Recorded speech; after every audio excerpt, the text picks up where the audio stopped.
بسم اللہ الرحمن الرحیم۔ محترم ناظرین، السلام علیکم ورحمۃ اللہ وبرکاتہ۔ صفا آن لائن چینل پر آپ کا خیر مقدم ہے۔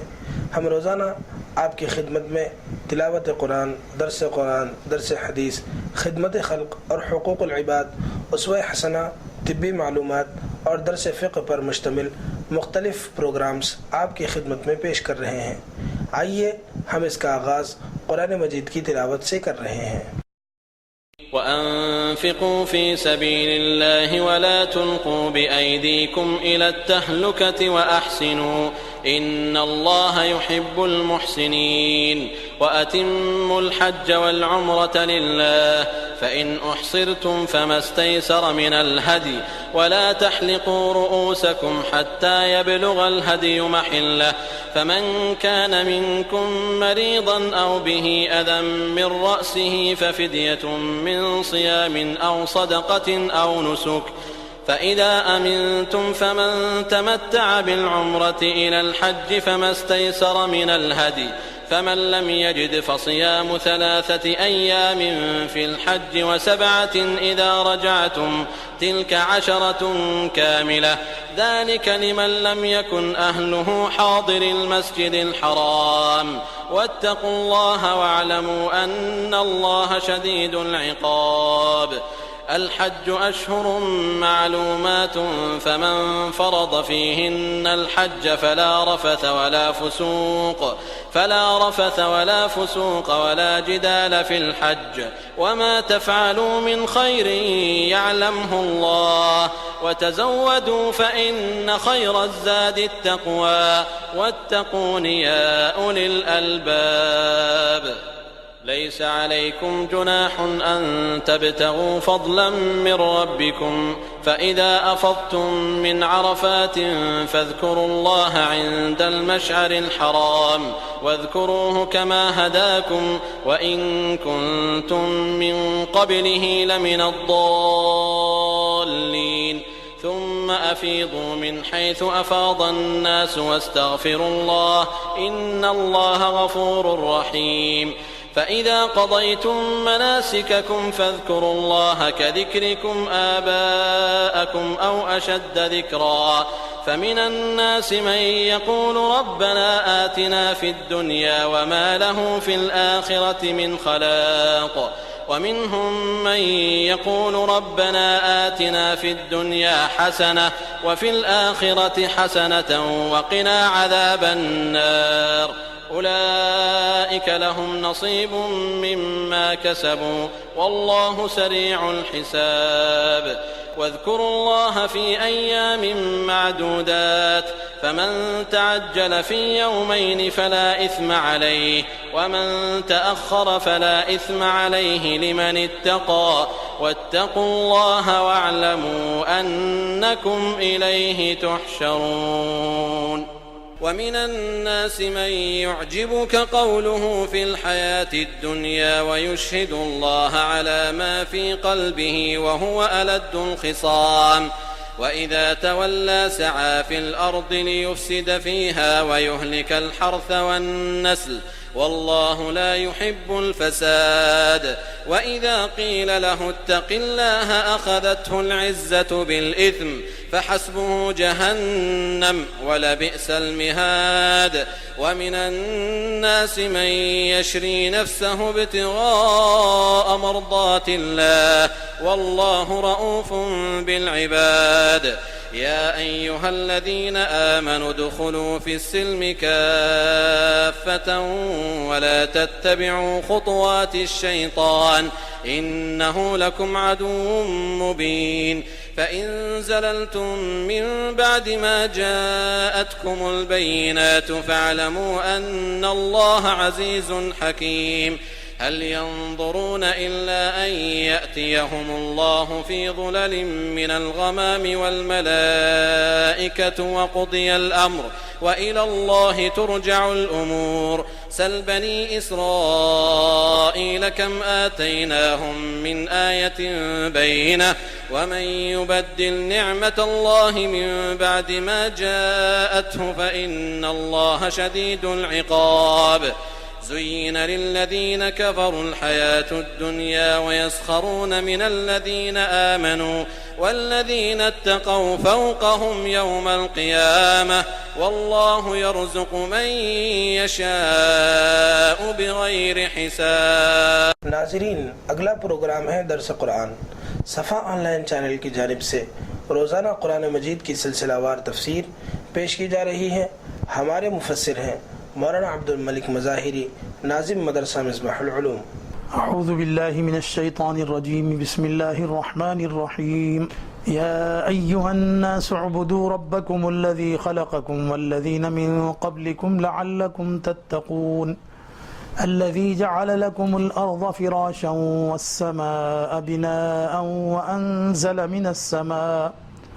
وأنزل من السماء ماء فأخرج به من الثمرات رزقا لكم فلا تجعلوا لله أندادا وأنتم تعلمون وإن كنتم في ريب مما نزلنا على عبدنا فأتوا بسورة من مثله وادعوا شهداءكم من دون الله إن كنتم صادقين فإن لم تفعلوا ولن تفعلوا فاتقوا النار التي وقودها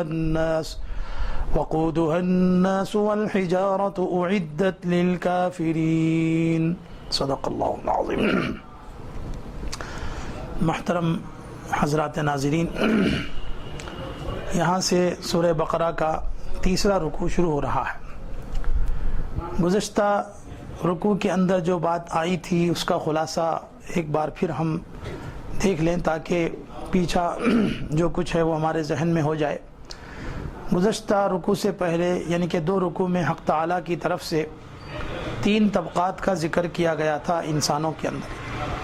سب سے پہلے ایمان والوں کا ذکر کیا گیا، دوسرے نمبر پر جو بالکل کافر ہیں، ایمان سے بالکل خالی ہیں، ان کا تذکرہ کیا گیا، تیسرے نمبر پر منافقین کا تذکرہ کیا گیا جو ایمان کے دعوے دار تو ہیں لیکن دل سے ایمان والے نہیں کہلا سکتے، اور تینوں کے انجام بھی ذکر کیے گئے، اور تینوں پر اللہ تعالیٰ نگران ہیں، ہر ایک کے عمل کو اللہ تعالیٰ محفوظ فرما رہے ہیں، اور کل قیامت میں ان کے تمام اعمال کا سامنا ان کو کرنا پڑے گا۔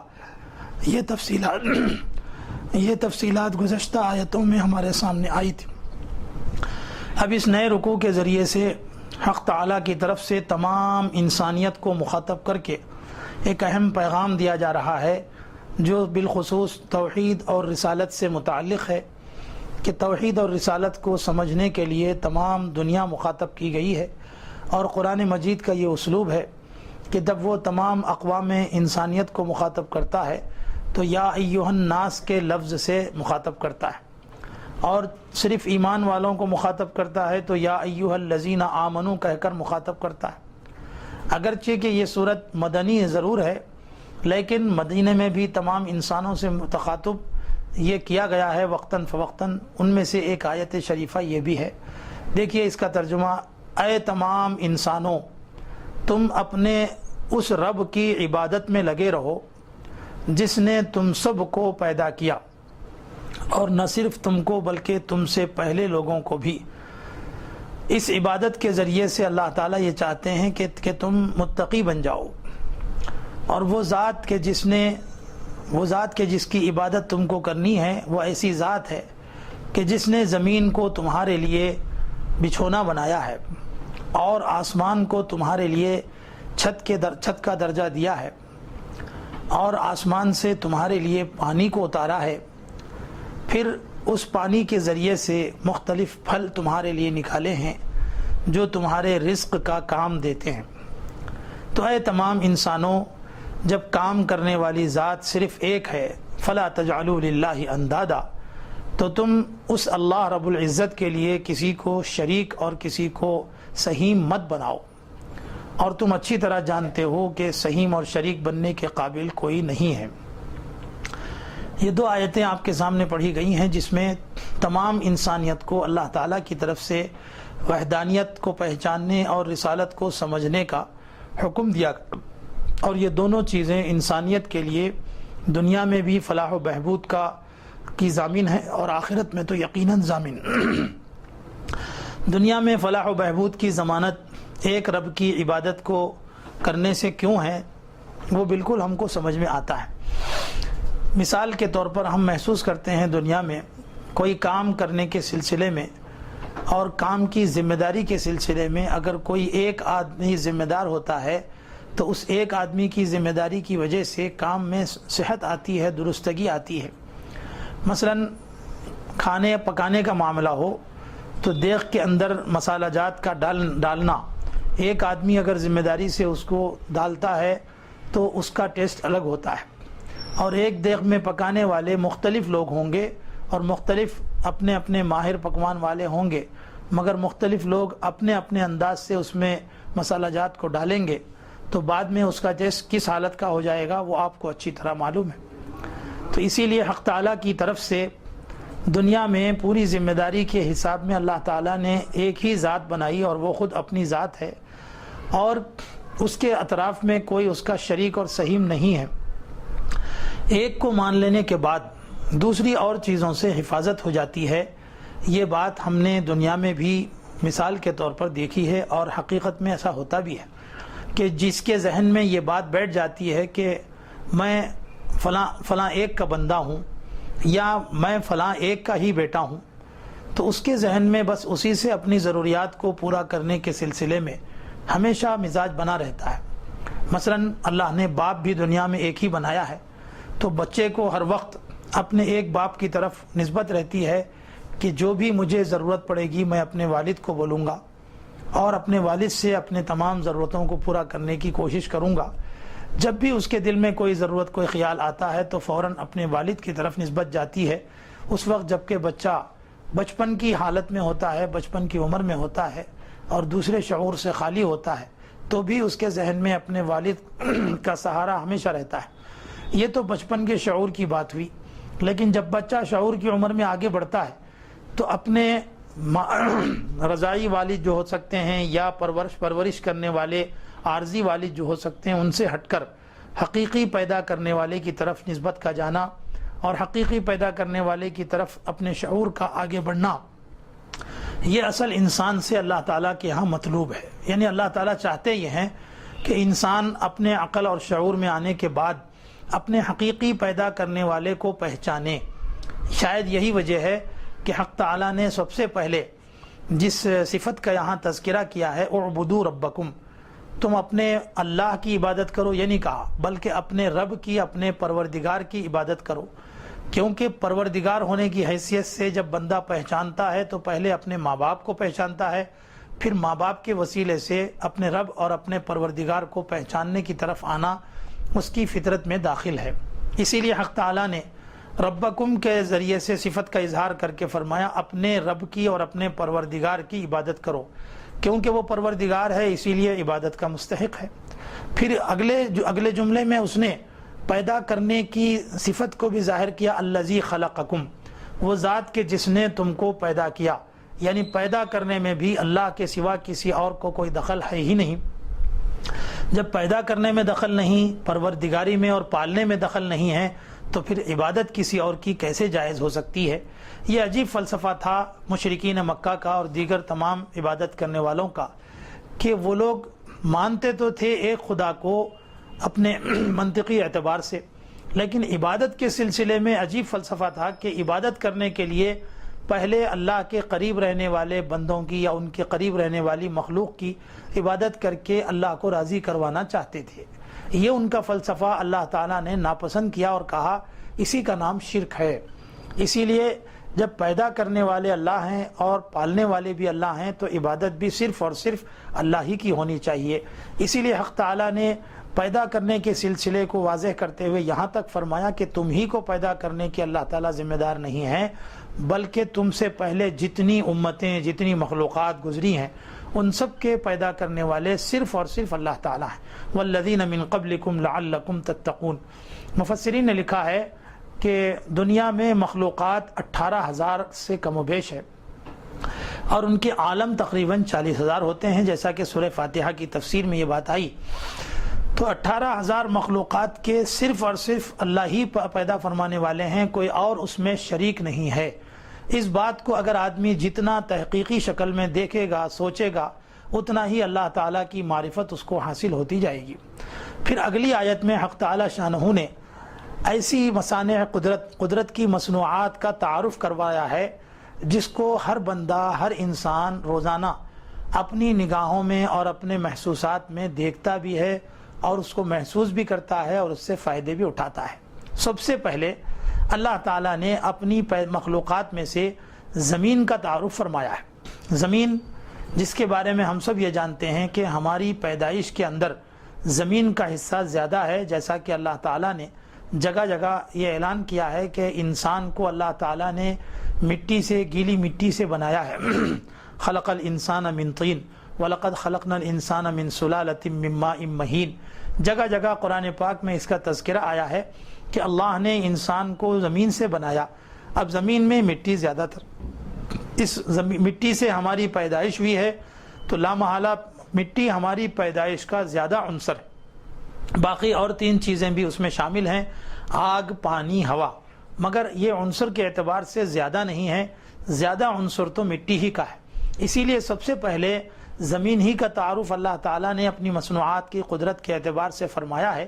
بتایا الذی جعل لکم الارض فراشا، وہ ذات کے جس نے تمہارے لیے زمین کو گود کی حیثیت بنائی ہے اور بچھونا بنایا ہے۔ زمین کو یہاں فراش کی حیثیت بتائی گئی۔ فراش جس کے بارے میں مفسرین لکھتے ہیں ایسی چیز جس پر آدمی آرام کے لیے لیٹ سکتا ہو اور آرام کی نیند حاصل کر سکتا ہو۔ تو زمین اور روئے زمین ایسی ہی چیز ہے جس کو اللہ تعالیٰ نے انسانوں کے لیے ایسی بہترین جگہ بنا رکھی ہے کہ جس میں انسان زمین کے اندر تعمیرات کر سکتا ہے اور زمین کے اندر کھیتی باڑی بھی کر سکتا ہے اور زمین کے اوپر رہ کر مختلف پروگرام اپنی زندگی کے انجام دے سکتا ہے۔ چنانچہ مفسرین نے ایک بات یہ بتائی ہے کہ زمین کے سلسلے میں حق تعالی شانہ نے یہ ہمارے لیے اس میں سہولت رکھی ہے کہ ایک دم سے زمین نرم بھی نہیں بنائی کہ جس میں آدمی پیر رکھتے ہی اندر ہو جائے، جیسے دلدلی علاقے ہوتے ہیں۔ دلدلی علاقے دنیا میں ہیں ضرور، مگر پوری زمین اسی سے بھری ہوئی ہے ایسا نہیں ہے۔ جہاں جہاں زمین میں انسانوں کی آبادی ہے وہاں زمین کو اللہ نے نرم بھی بنایا ہے، لیکن ایسا نرم نہیں کہ پیر رکھتے ہی دھنس جائے، اور ایسی بھی سخت نہیں بنایا کہ کھودنے کے قابل بھی نہ ہو اور تعمیر کے قابل بھی نہ ہو۔ دونوں ہی طرح سے اللہ تعالیٰ نے اس معاملے میں ہمارے لیے سہولتیں رکھی ہیں۔ اس کے بعد پھر زمین کو فراش بنانے کا تذکرہ کرتے ہوئے مفسرین نے لکھا ہے کہ جب دنیا میں انسان پیدا ہوتا ہے تو حقیقت میں اصل اس کا گود ماں کا گود ہوتا ہے، اس کا بچھونا ماں کا گود ہوتا ہے، لیکن زمین بھی اس کے لیے ضروری ہے کہ 24 گھنٹے ماں کے گود میں ہی نہیں رہتا، بلکہ ماں کے بازو اور ماں کے بغل میں جب ڈالا جاتا ہے تو زمین پر ہی ڈالا جاتا ہے۔ حتیٰ کہ اگر اس کے لیے کوئی جھولا وغیرہ بھی انتظام کیا جاتا ہے تو اس کو بھی زمین پر ہی رکھنا پڑتا ہے۔ اس حساب سے زمین ہی اس کے لیے سب کچھ ہے، زمین ہی اس کے لیے سب کچھ ہے۔ یہ بتانے کے لیے اللہ تعالیٰ نے فرمایا الذی جعل لکم الارض فراشا، کہ اللہ تعالیٰ نے روئے زمین کو اس کے لیے گود بنایا ہے۔ والسماء بناء، دوسری چیز جو آسمان جس کو جوڑ جوڑ کی حیثیت بیان کی گئی، جیسے دوسری صورت میں اللہ تعالیٰ نے قرآن مجید کے معاملے میں یہ فرمایا ہے کہ ہر چیز کو اللہ نے جوڑ جوڑ بنایا، ہر چیز کو اللہ نے الذی جعل ومن کل شیء خلقنا زوجین، یاد رکھو کہ ہم نے ہر چیز کو دنیا میں جوڑ جوڑ بنایا ہے۔ اس میں یہ فرمایا گیا کہ جوڑ کس کو کہتے ہیں، مفسرین نے یہ بتایا کہ جوڑ کا مطلب ہے کہ جو دو چیزیں مل کر کسی ایک مقصد کی تکمیل کریں تو اسی لیے اس کو جوڑا کہا جاتا ہے۔ چنانچہ نر اور مادہ بھی جوڑا کہلاتے ہیں اس سبب سے کہ وہ دو چیزیں مل کر ایک مقصد کی، اللہ کی طرف سے جو مقصد بنائے گئے ہیں اسے ایک مقصد کی تخلیق کرتے ہیں۔ اس حیثیت سے حق تعالی شانہ نے زمین اور آسمان کو جوڑا بتایا، حالانکہ زمین اور آسمان میں کوئی نر مادے والی کیفیت نہیں ہے، پھر بھی اس کو جوڑا بتایا۔ تو اس سے معلوم ہوا کہ دونوں چیزیں مل کر ایک چیز کی تکمیل کرتے ہیں، اس واسطے اللہ نے آسمان کا تذکرہ یہاں چھت کی حیثیت سے فرمایا۔ اور آسمان گویا ہمارے اوپر چھت کی حیثیت سے ہے، اور اس کی حیثیت میں اللہ نے یہ فرمایا کہ دیکھو ایسا چھت آسمان کی شکل میں بنایا ہے، دنیا میں بنانے والے جتنے بھی بناتے ہیں ان کے بنانے میں اور اللہ کے بنانے میں کتنا فرق ہے۔ اللہ تعالیٰ بغیر کسی عمود اور بغیر کسی ستون اور پلر کے چھت بنائے ہیں، مگر دنیا میں اگر کوئی تعمیر کرنا چاہتا ہے تو اس کے لیے پلر، چھت، دیوار کی سخت ضرورت پڑتی ہے۔ یہی فرق ہوتا ہے عام مخلوقات میں اور اللہ تعالیٰ کی خلقت میں۔ ناظرین، اگلا پروگرام ہے درس حدیث۔ اس پروگرام کے ذریعے ہم روزانہ نبی رحمت صلی اللہ علیہ وسلم کی تعلیمات سے استفادہ کر رہے ہیں۔ اس کا درس دے رہے ہیں مولانا غیاث احمد رشادی، صدر صفا بیت المال انڈیا۔ آج کا عنوان ہے دنیا میں منہمک نہ ہو جاؤ۔ اللہ الرحمن الرحیم۔ قال رسول اللہ صلی اللہ علیہ وسلم لا تتخذوا الضیعة فترغبوا فی الدنیا۔ حضرت عبداللہ ابن مسعود رضی اللہ عنہ روایت کرتے ہیں، نبی کریم صلی اللہ علیہ وسلم نے ارشاد فرمایا کہ تم دنیا کو اس طرح حاصل نہ کرو کہ اس میں منہمک ہو جاؤ۔ دنیا کو حاصل کرنے کی اجازت شریعت نے دی ہے، تجارت کرنے کی اجازت ہے، زراعت کرنے کی اجازت ہے، صنعت و حرفت میں مشغول ہونے کی اجازت ہے، ملازمت کی اجازت ہے، کاروبار کی اجازت ہے۔ اسلام اس بات کا حکم نہیں دیتا کہ سب کچھ چھوڑ دو، رہبانیت اختیار کر لو، جنگل میں جا کر بیٹھ جاؤ، ہاتھ باندھ کر بیٹھ جاؤ، کچھ کرنے کی ضرورت نہیں، یہ دنیا ہے اس کو ہاتھ مت لگاؤ، ڈونٹ ٹچ نہیں ہے، بلکہ اسلام حکم دیتا ہے وَابْتَغُوا مِن فضل اللہ، اللہ کے فضل کو تلاش کرو، اللہ کی روزی کو تلاش کرو۔ صحابہ کرام کے بارے میں فرمایا یبتغون فضلا من اللہ ورضوانا، اللہ کی رضامندی بھی چاہتے تھے، اللہ کا فضل بھی تلاش کرتے تھے۔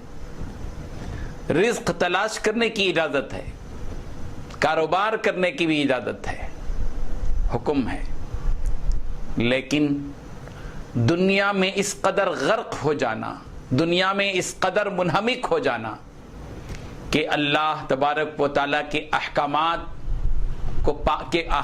پامال ہو جائیں، نماز ضائع ہو جائے، روزے کی فکر نہ رہے، حج کے فریضے کی طرف دماغ بھی نہ جائے، قربانی کرنے کی کا بھی اس کو وقت نہ ملے، رمضان کے روزے رکھنے کی بھی اس کو فرصت نہ ہو، موقع نہ ہو، اور ہر حالت میں کہ بہت بزی ہوں میں بہت، کیا کریں گے، بہت بزی ہوں۔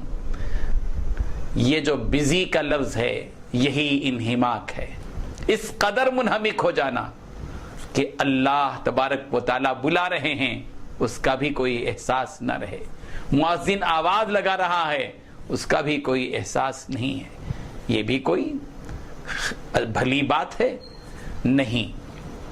اللہ کے رسول صلی اللہ علیہ وسلم نے خود تجارت کی ہے، لیکن آپ نے ایسی تجارت نہیں کی کہ اس میں آپ غرق ہو گئے تو اللہ کو بھول گئے، نہیں۔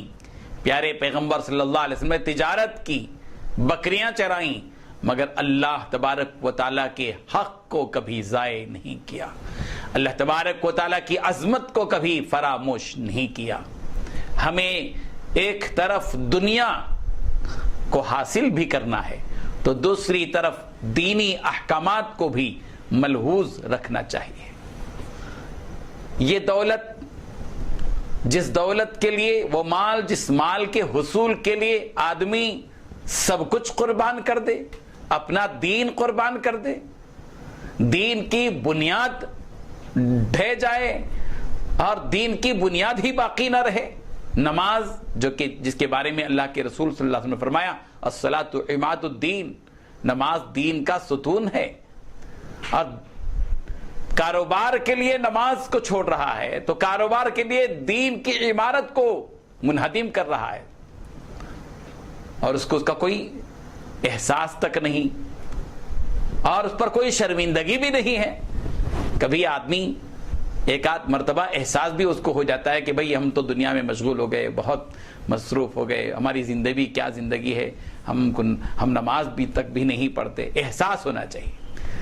نبی کریم صلی اللہ علیہ وسلم فرمایا لا تتخذوا الضيعة فترغبوا في الدنيا, کہ تم دنیا کو اس طرح حاصل مت کرو کہ اسی میں منہمک ہو جاؤ, اسی میں غرق ہو جاؤ, اس میں ڈوب جاؤ. ڈوبنے کا لفظ, غرق ہونے کا, منہمک ہو جانے کا لفظ. ایک آدمی پانی میں ڈوب جاتا ہے تو اس کو صرف پانی ہی نظر آتا ہے, پانی کے اوپر کیا ہے کچھ نظر نہیں آتا. ویسے ہی آدمی جب دنیا میں لگ جاتا ہے, کاروبار میں لگ جاتا ہے, ملازمت میں لگ جاتا ہے, کارخانوں میں لگ جاتا ہے, بزنس میں لگ جاتا ہے, اس قدر منہمک ہو جاتا ہے کہ اس کو یاد ہی نہیں رہتا کہ ظہر کی نماز کا وقت چلا گیا, عصر کی نماز کا وقت بھی چلا گیا, سورج ڈوب چکا ہے, عشاء کی نماز کی جماعت چل رہی ہے, لیکن وہ سب کچھ بھول جاتا ہے, سب کچھ فراموش کر دیتا ہے, اور صرف دنیا اور کمانے میں, بس کمانا اور کمانا, بلڈنگیں بنانا, کمپلیکس بنانا, شاپنگ مال بنانا, بڑے بڑے کارخانے ایجاد کرنا, کمپنیاں بنا لینا, دکانیں بنا لینا, مارکیٹ میں چھا جانا. یہ چھا جانا یہ اچھا نہیں.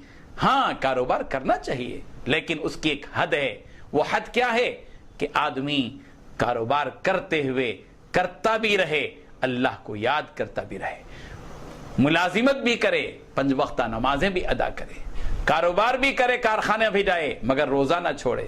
آج کتنے لوگ ہیں جو یہ بہانہ کرتے ہوئے کہ بہت محنت کا کام ہوتا ہے اور اتنی محنت کے کرتے ہوئے ہم روزہ نہیں رکھ پاتے, اس لیے روزہ نہیں رکھتے. نہیں, اسلام اس بات کی اجازت نہیں دیتا کہ کوئی شخص طاقت رکھنے کے باوجود, شرعی عذر کے باوجود اور شرعی عذر کے نہ ہونے کے باوجود روزہ چھوڑ دے, نمازیں چھوڑ دے. نماز ہر حال میں پڑھنی ہے, ہر حال میں نماز فرض ہے. اگر کھڑے ہو کر نہیں پڑھ سکتا تو حکم ہے کہ بیٹھ کر نماز پڑھو, اور بیٹھ کر نہیں پڑھ سکتا تو حکم ہے کہ اشارے کے ساتھ نماز پڑھو, لیکن بہرحال نماز پڑھنی ہے. روزہ فرض ہے. یہ ہیلے بہانے اللہ کے ہاں نہیں چلنے والے ہیں کہ میں بہت مصروف تھا. کیا کل قیامت کے دن پروردگار کے سامنے میدان محشر میں کھڑے ہوں گے اور اللہ تبارک و تعالیٰ یہ پوچھیں گے کہ تو فجر کی نماز کیوں نہیں پڑھتا تھا؟ تو کیا ہم یہ کہیں گے کہ میں رات 12-1 بجے میں کاروبار سے آتا تھا, تھک گیا ہوتا تھا, اس لیے میں نے فجر کی نماز نہیں پڑھی؟ تو کیا اللہ تعالیٰ یہ کہہ دیں گے کہ کوئی بات نہیں, چلو آگے بڑھو, تمہارا عذر ہم نے قبول کر لیا؟ کوئی شخص یہ کہے کہ کسی سے پوچھا جائے کہ ظہر کی نماز کیوں نہیں پڑھی, عصر کی نماز کیوں نہیں پڑھی, تو کہے گا یہ کیا قیامت کے دن یہ آدمی کہہ کر چھٹ جائے گا کہ میں کاروبار میں بہت مصروف تھا, گراہک کا وقت تھا, مارکیٹ بہت گرم تھا, اس لیے میں نے مغرب کی نماز نہیں پڑھی, عصر کی نماز نہیں پڑھی؟ یہ بہانے اللہ کے ہاں مقبول نہیں ہیں. اللہ تبارک و تعالیٰ کے ہاں اگر اللہ تعالیٰ یہ پوچھے کہ تو رمضان میں کیوں روزے نہیں رکھتا تھا, تو کیا یہ جواب اللہ تبارک و تعالیٰ کے ہاں قابل قبول ہوگا کہ میں ٹیلر تھا, درزی تھا, بہت زیادہ کپڑے آ گئے تھے اور مجھے لوگوں کو کپڑے دینا تھا, اس لیے میں نے نماز نہیں پڑھی؟ اللہ تعالیٰ یہ کہیں گے کہ چل میں نے تجھ کو معاف کر دیا؟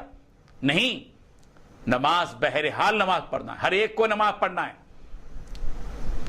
پیارے پیغمبر صلی اللہ علیہ وسلم نے اسی لیے فرمایا کہ تم کاروبار میں, دنیا میں اس قدر غرق مت ہو جاؤ کہ تم جو ہے اس میں منہمک ہو جاؤ اور اللہ کو بھول جاؤ. دنیا کو اس طرح حاصل مت کرو کہ اس میں منہمک ہو جاؤ. انہماک نہیں ہونا چاہیے. انہماک تو اللہ کے ذکر میں ہو, انہماک تو اللہ تبارک و تعالیٰ کی عبادت میں ہونی چاہیے. پوری ایک سوئی کے ساتھ اللہ کا بندہ نماز پڑھے, لیکن کاروبار اس کی ایک حد ہے, کمانا اس کی بھی ایک حد ہے. کاروبار مقصد زندگی نہیں ہے, ضرورت زندگی ہے. نماز مقصد زندگی ہے, صنعت و حرفت ضرورت زندگی ہے, اور روزہ مقصد زندگی ہے. اللہ تبارک و تعالیٰ نے ہم کو اپنی عبادت کے لیے پیدا کیا ہے, کاروبار کرنے کے لیے نہیں. ہاں کاروبار کرنا ضروری ہے زندہ رہنے کے لیے. کاروبار نہیں کریں گے تو لوگوں کے سامنے بھیک مانگنی پڑے گی, اور شریعت اس کی اجازت نہیں دیتی. شریعت یہ کہتی ہے کہ ایک حد ہے, اس حد تک تمہیں کاروبار بھی کرنا ہے. ایک حد ہے جس حد تک تمہیں ملازمت بھی کرنی ہے. ایک حد ہے جس حد تک تمہیں کارخانے بھی جانے ہیں. ایک حد ہے جس حد تک تم دنیا کما سکتے ہو. اور خود اللہ تبارک و تعالیٰ نے حکم دیا وَابْتَغُوا مِن فَضْلِ اللَّهِ فَإِذَا قُضِيَتِ الصَّلَاةُ فَانْتَشِرُوا فِي الْأَرْضِ وَابْتَغُوا مِن فَضْلِ اللَّهِ. جمعے کی نماز کے بارے میں کہا گیا کہ جب جمعے کی نماز ہو جائے تو زمین میں منتشر ہو جاؤ, پھیل جاؤ اور اللہ کے فضل کو تلاش کرو. اب مسجد میں بیٹھنے کا وقت نہیں ہے، جمعہ کی نماز کا وقت ہو گیا ہے، اپنے کاروبار میں مصروف ہو جاؤ. جب کاروبار کر لو اور نماز کا وقت ہو جائے پھر لوٹ کر آؤ اللہ کے دربار کی طرف. یہ ہے وہ پیغام جو نبی کریم حضرت محمد رسول اللہ صلی اللہ علیہ وسلم نے دیا ہے کہ دنیا میں غرق نہیں ہونا ہے. دنیا بھی ہو، دین بھی ہو. دین اور دنیا کی جمعیت کا نام ہے یہ دین. دین آسان ہے. آسان کا مطلب یہ نہیں ہے کہ اس کو بالکل چھوٹ دے رہا ہو کہ وہ دنیا میں لگ جائے اور دین کو جو ہے بالکل طلاق دے دے اور دین سے بالکل بے بہرا اور بے نیاز ہو جائے. نہیں، ہم دین کے محتاج ہیں. اللہ تبارک و تعالی ہم سب کو عمل کی توفیق عطا فرمائے. آمین. وآخر دعوانا ان الحمد للہ رب